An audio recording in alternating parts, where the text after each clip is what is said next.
What's up everyone, Michelle here. It's been a while since I've made a video, and that's really just because it's springtime. I feel like this is such a busy time of the year when we're in the gardens and we're teaching and we're doing a lot of community events with our friends, so that's where we've been.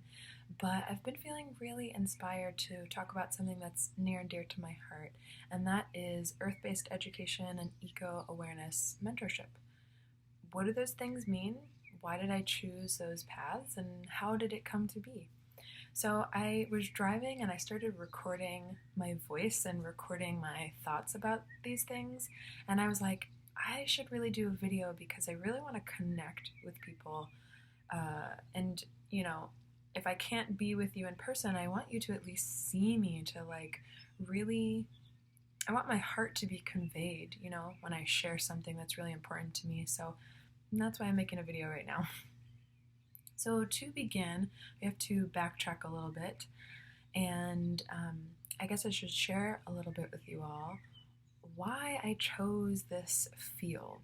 And I can't say that I did on purpose. It kind of was like a process of following the stepping stones. And so I've been doing gardening work and nature education for maybe 10 years, but I want to say like a solid 7 or 8 years. And I've specifically been working with kids for about 6 years. So I've worked with people of all ages. I've taught in like retirement communities, which was really fun. I've taught my age, I've taught my mother's age, and now I'm working on specifically teaching children, and it's been such a blessing to navigate these different age groups, and it sharpens my skills as an educator of how am I supposed to convey this passion of mine for gardening to a huge scope of people, all kinds of different audiences. So that's been a challenge, but like a really good one for me. And so to back up, I first started teaching kids at an after school program at a public school, and I just really saw how much lack of care there was for these students. It was in like an underserved community too, and they were just given homework and hope for the best. There wasn't really any personal care. If you've been in public schools, I was in public school my whole life, the class sizes are really big. And so there's very little opportunity for one-on-one connecting between teacher and students. And I really saw that by having that outside perspective, because I was no longer a student. I think I got this job between high school and college, somewhere in there. And I was just really sad at how, some teachers obviously, they care about their students, but there was just a lack of consistency and attention towards each individual child.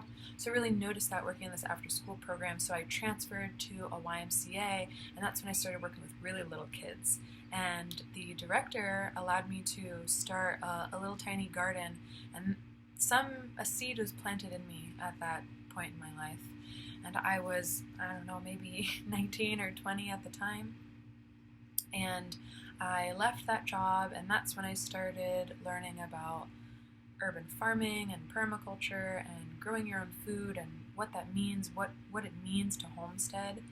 And so, of course, I was living with my parents at that time, and they were so gracious with me, and they allowed me to tear up the backyard and try to grow food, and I failed many, many times. And I also was really successful, and those successes showed me how important it was for me to be involved, at least to know what it means to grow food and what that entails. So then I started to develop an appreciation for where my food came from. And so that's when I jumped into working with a local herb school, and I was approached at one point or another to teach gardening classes, and that was really fun. And that's when I started teaching adults and really focusing in on permaculture and food forestry and I was also working for an urban agriculture initiative, which was so fun because I was able to engage the community in new ways that, was new to me. I was just bright-eyed and bushy-tailed, but I worked myself so hard. I worked myself to the point of injury, and, I had to learn that way, for better or for worse. And so the holistic school that I was working for approached me about a job that came to one of the directors that they couldn't do, and that was teaching a homeschool group. So I followed through with the contact and I called them, and they wanted a gardening teacher for their homeschool co-op, which met 3 times a week, 2 or 3 times a week, and they had all kinds of classes from, geography, math, theater, and gardening was one of the classes they wanted to implement. So it was this group of like-minded parents that wanted to socialize their homeschool kids with similar curriculum and get their students out of the house for a couple days a week so that they could run their errands and that the kids, could have that joyful time with their friends learning. And that was amazing because I had to start this garden from the ground up, and I had to really put my thinking cap on because the situation was unique and it was different from other areas that I had worked in. And that was just like the best, I think, about 3 years of my life, learning myself and of course teaching these kids. And it really called me to show up for these kids. Like, do I know what I'm talking about? Because these children look at adults to mimic, to learn from, to feel safe with, right? And so I really had to cross my T's and dot my I's, and also still be like flexible and have fun with them, and be flexible with them. So that really molded me in a way that I can't say I foresaw that, in my early 20s. I didn't know that that was going to happen. And so a series of events led me to some international travel, and when I traveled to this country, I witnessed a different culture that didn't need to outsource education to nature because their lives were so engrossed in the natural world. Their lives were the natural world. There was no separation. They didn't need to go make time for nature. That just was their way of life. And that was a culture shock for me that I really needed. Because like I mentioned, I'm from a public school background, and I turned out okay, but I think I'm one of the lucky ones that really could see through the public school system bureaucracy. I could see that my teachers didn't really care. I could see there were some that really did care about me, don't get me wrong, but most of them just were coming to do their job. And especially like science teachers, right? They loved the science, but there was no real hands-on practical learning about the earth, from the soil itself, from planting a seed, that was never offered to me. And my brother, who's 9 years older, he actually went to a high school that had an agriculture extension program. I was never offered that. And then in my middle school, there was a horticulture class. I was never offered to take that class. This wasn't something that they advocated for, like, oh, you should absolutely take this. This is so enriching for you. That was never offered to me. So I never really had this experience that called me to being, environmental eco educator. Like, that wasn't part of my reality growing up. And so as I started working with kids, from public school, homeschool, I taught I did a lot of nannying, babysitting, so I worked one-on-one with a lot of kids and just kind of playing with them in nature to convey to them how important it is to be in nature. And a lot of them would just express that that wasn't something that their parents taught them or that they ever advocated for. And that really confused me, but I also could get it because my parents didn't really, say go play in nature today. But as I was reflecting about what I wanted to specifically capture on this video, I remember being really little, and my mom would just let me go play in the apartment complex. She said, "When I whistle for you, when the streetlights come on, you come home. So go play with your friends, and you know, I'll call you when dinner's ready."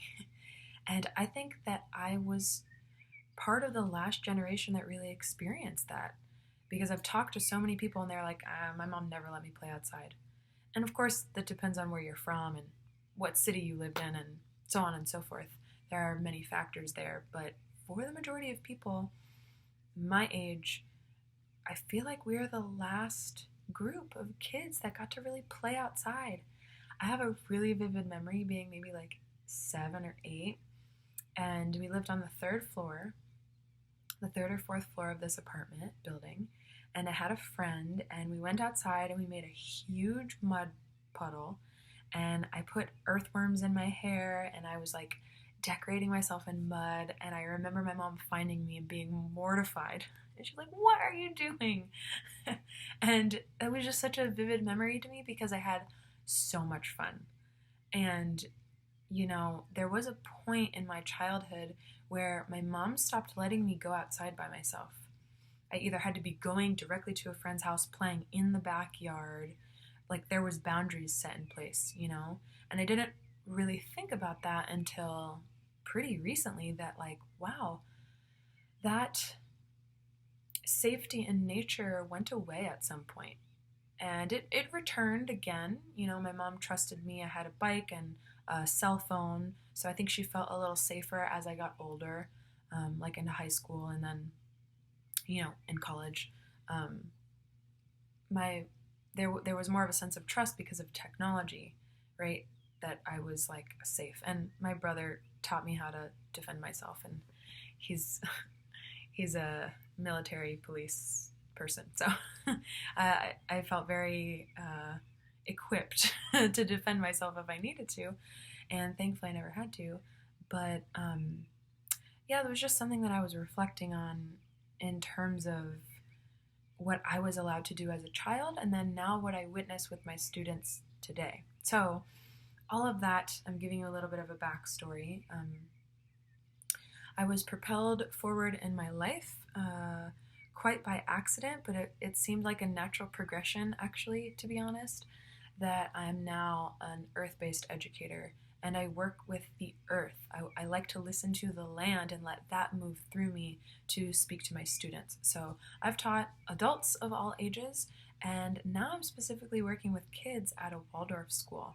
I'm a gardening and practical arts teacher, and I'm an assistant to the first grade, so I spend a lot of time with first grade, and I really love the Waldorf education. It is so beautiful because it really focuses on creativity, the child's natural progression, the child's imagination, lots of play, and lots of hands-on experiential education, which is exactly where I was coming from before I found Waldorf, which is really cool.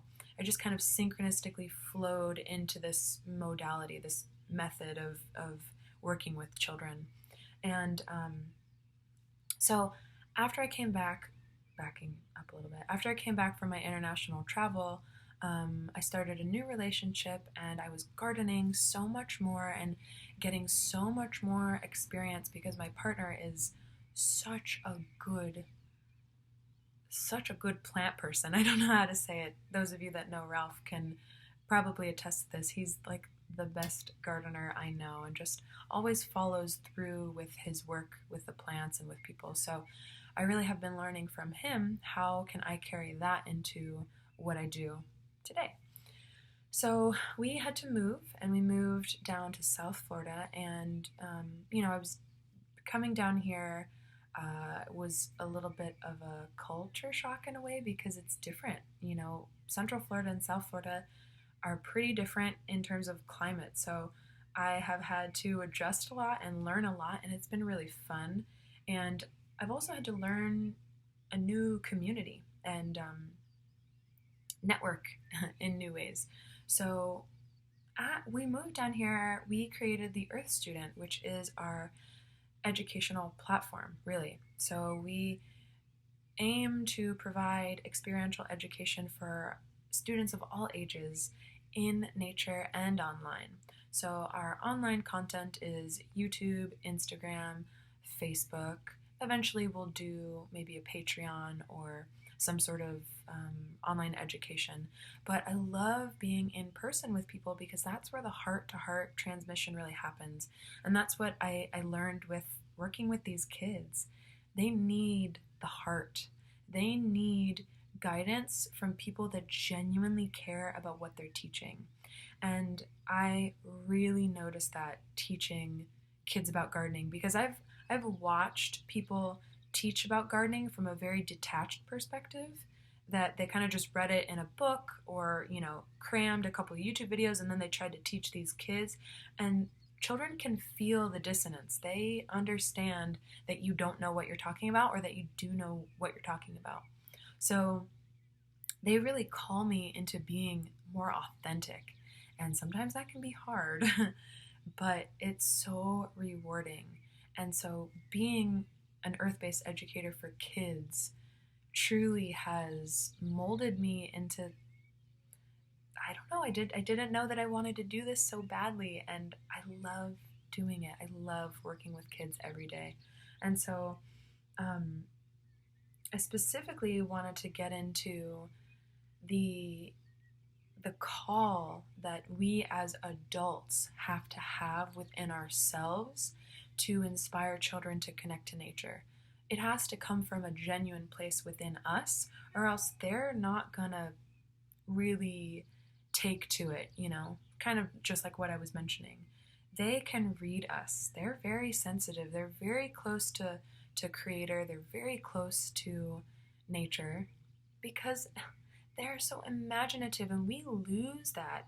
And so because I've been studying Rudolf Steiner's work with the Waldorf education, I thought I had my book here, but I don't. He observed children and realized that at around grade 5, that's when students, so that's like age 10, 11, that's when students kind of start detaching from the natural world and seeing it as other. And they can have more of a outside perspective looking at nature, whereas, I would say like my third graders are very, very like smart. So I would say like second, first grade, kindergarten, they're still very imaginative. They're still very playful. They want to talk about fairies and gnomes. And like third grade, that's when they want to start working. That's what I've observed. They want to start working and doing more tasks. And then my sixth graders really want to know. They want to understand what's going on. They want deeper information. And so I've had to curate my content for each age group, and that has really helped me to understand what I'm talking about.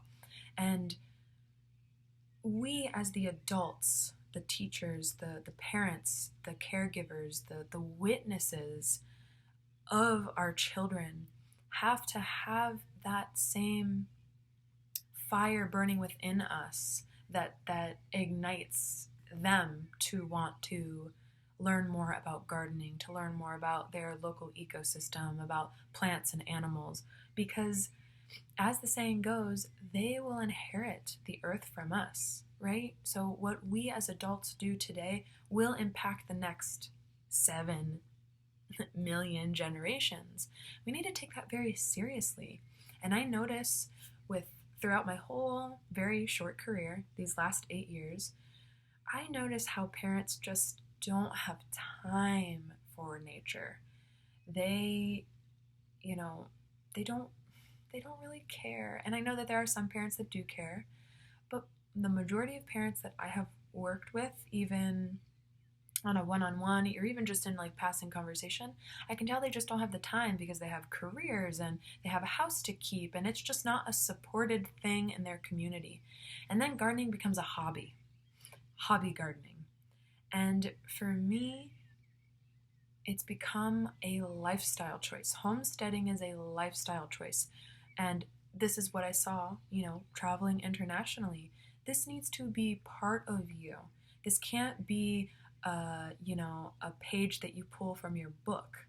This has to be ingrained within your being, because you have to convey this to the children in a way that's authentic and meaningful for them. And so understanding the way that each age group operates and understands reality and moves through reality helps me digest the information that I acquire and then curate it for them in a way that they can comprehend in small chunks. And as they grow up and they get older, hopefully it empowers them to want to have careers that focus on anything that has to do with nature, anything that has to do with the earth or plants or animals. We need more of that. And if we don't advocate for it as adults, how are they going to learn? They're looking to us as an example. They're looking to us for cues, and they want to mimic us. So if our behaviors are not reflecting the sacredness of nature and the holiness of this land that we live on, how are they going to communicate that? Or how are they going to digest that and then communicate that out? This isn't something that they're taught in most settings. So we live in an interesting time where, there is somewhat of an environmental movement happening, but it's scary. The earth is dying. Humans are a virus. The water's polluted.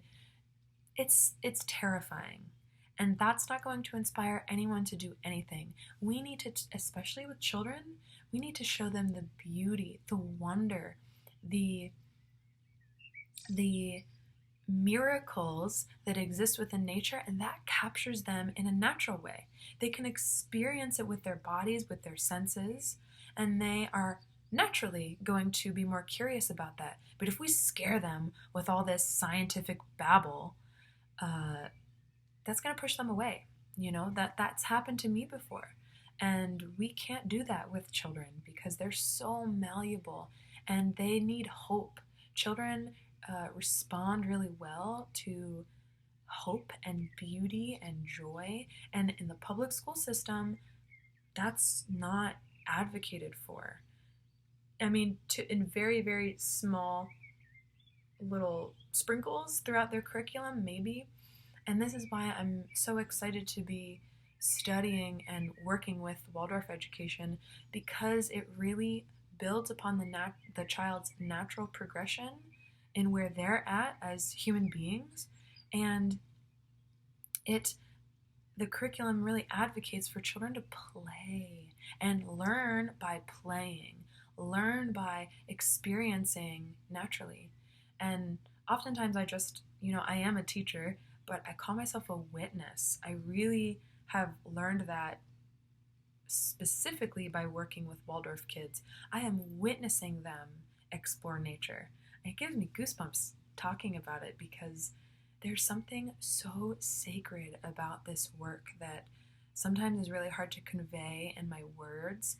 But there are times when I'm on the playground with my students and I have to fight back tears because I'm just so in awe of them and so in awe of their natural proclivity towards being tender and compassionate. And that is reflected in nature. That is reflected in a garden. They learn so many life lessons by tending to a green space and working with each other. It is truly miraculous. And so I'll probably do a series talking about these things because I get so fired up and just so exuberantly happy sometimes, and I'm feeling like I need to channel this energy into something more concrete to be able to talk to more educators, whether you're Waldorf or not, and parents too. How can you bring more nature into your home, into your own heart, right? It starts with us first, then into your home, then into your community, right? This is not hard. This is what we were meant to do, is to be in right relationship to the earth. And this is just, we're all going through a collective process of relearning this, and it takes time. So if you're not where you want to be, don't be hard on yourself. Go for a walk, and that's where you can start. Go for a walk in nature with your child and notice the sun. Listen to the birds. See if there's a water source nearby. See how many different plants you might notice. And maybe you don't know the names of them, but you can count, oh, that tree's different from that tree, and that bush, and those flowers over there, and those grasses right there. Those are 5 different types of plants. So you start to learn along with your child, and that feeds you, and thus feeds your child. It's this beautiful closed loop system. That's what we need. And it is my full belief that Creator made us to be stewards of the earth. That is in every cosmology. Find me a cosmology where humans weren't created with the intention to take care of the earth. It doesn't exist. So no matter what background you're coming from, you have to understand that the earth is something that we all share. We all share the same air. We all share the same water. And so why would we not take time, make time with your life and for your child to learn these things and enrich your life with it? Because it's not a burden. It's actually so exciting, so enriching, and so important. It's so meaningful, and it makes me feel so good at the end of the day. When I have dirt under my nails, I feel good at the end of the day because I know I did something that I can tangibly see and interact with, and that it can affect people when I'm not there, right? Taking care of a garden. So anyways, I'm starting to ramble, and I just wanted to put this first little segment out here into the world, see what you guys all think about it, and ask me questions. Where should I go next? I'm thinking about just making this a little series whenever I have some time. So I appreciate you watching. Please share. You can also follow our work on the Earth Student. On Instagram, we are at the.earth.student, and same on here on YouTube and on Facebook. And you can email us at the.earth.student@gmail.com and check out our website, and hopefully I talk to you soon, and get outside joyfully.